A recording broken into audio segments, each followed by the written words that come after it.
Kalanidhi ji. Madam, thank you very much for giving me an opportunity to speak on the motion of thanks of the President's address, Madam. Madam, we all know it is customary that the President, though it is her address, we know it is not her views, and it is the views of the government which has prepared the speech for her. And so whatever comments or criticisms are made, it can be understood that it is not made against the Honorable President, and it is against the government which has prepared this draft for her. I can't hear you. Anyway, let me continue with this. Prime Minister. And I'm actually surprised that not many senior ministers are here to listen to what the opposition has to speak about, Madam. This has been the problem where any time when the opposition members are raising some issues, neither is it answered nor is it reflected upon. Madam, coming to the speech, Madam, the first point that the President had spoken is about the Constitution, the 75th anniversary of adoption of our Constitution.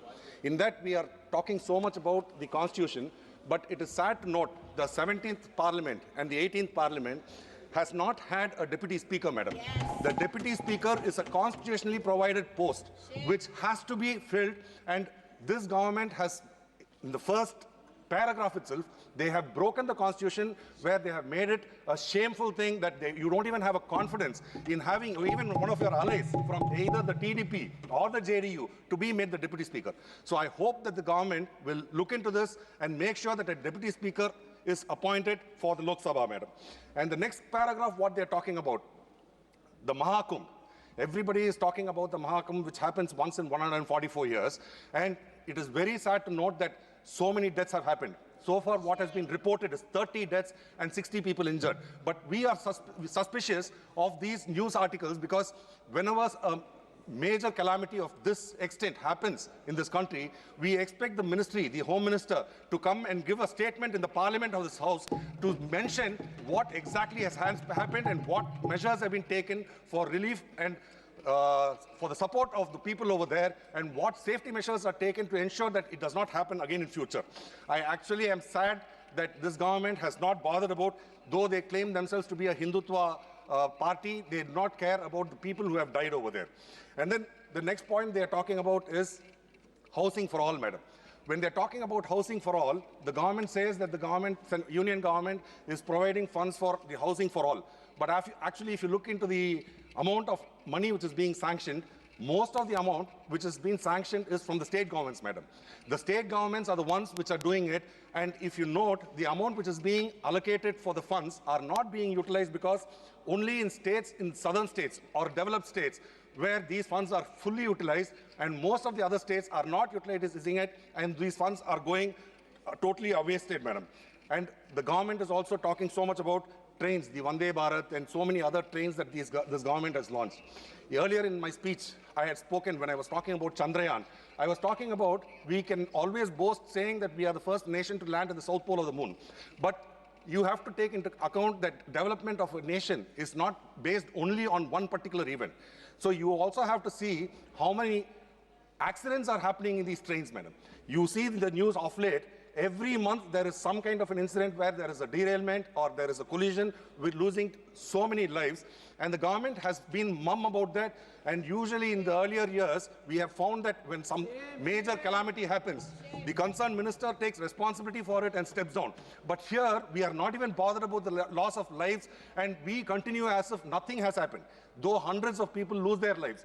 We are expecting, like when we are comparing ourselves with developed nations like Japan, they are running something called as a bullet train, where they have been doing it for several decades, and not a single instance of a fatality or not even a minor crash has ever happened.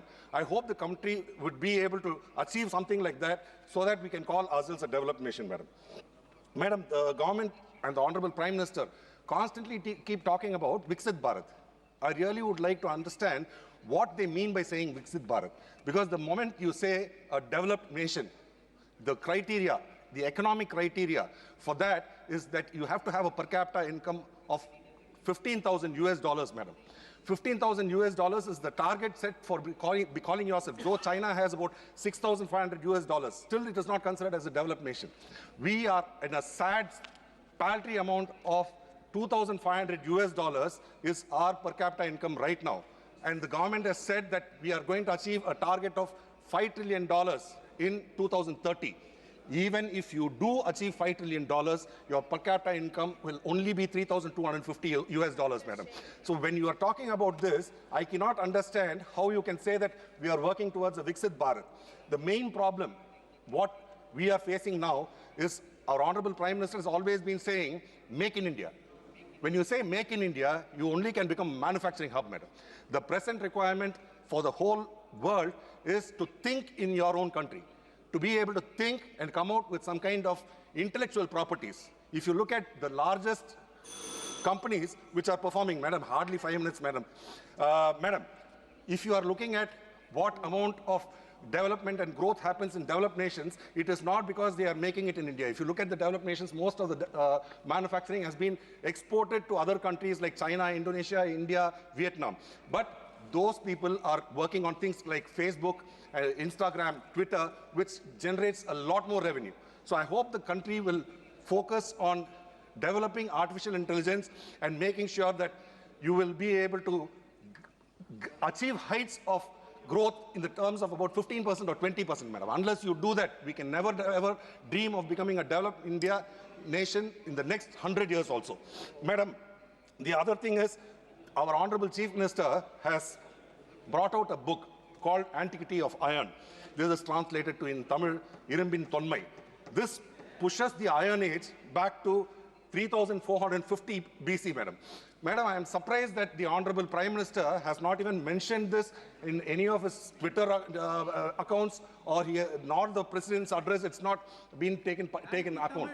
Madam, this is something which is not a proud moment for Tamils alone, madam. It is a proud moment for the whole of India, and it is to say that the Iron Age started in India, it started from India, from Tamil Nadu, and if you had mentioned that, it is something where archaeologists world over are looking at us with awe, madam. They are so shocked that our technology, 3450 BC, where we could smelt iron, and this is not being appreciated and acknowledged by the Honorable Prime Minister, is very sad, and I hope that the government passes a resolution over here congratulating the archaeologists and all the people who are involved in getting this happening, madam. Madam, if you are looking at the China and India, the economy, China has an economy of almost $18 trillion or more, madam. We are still struggling to achieve $5 trillion. And you are talking about make in India, where Atmanirbhar Bharat, where you want to make everything here.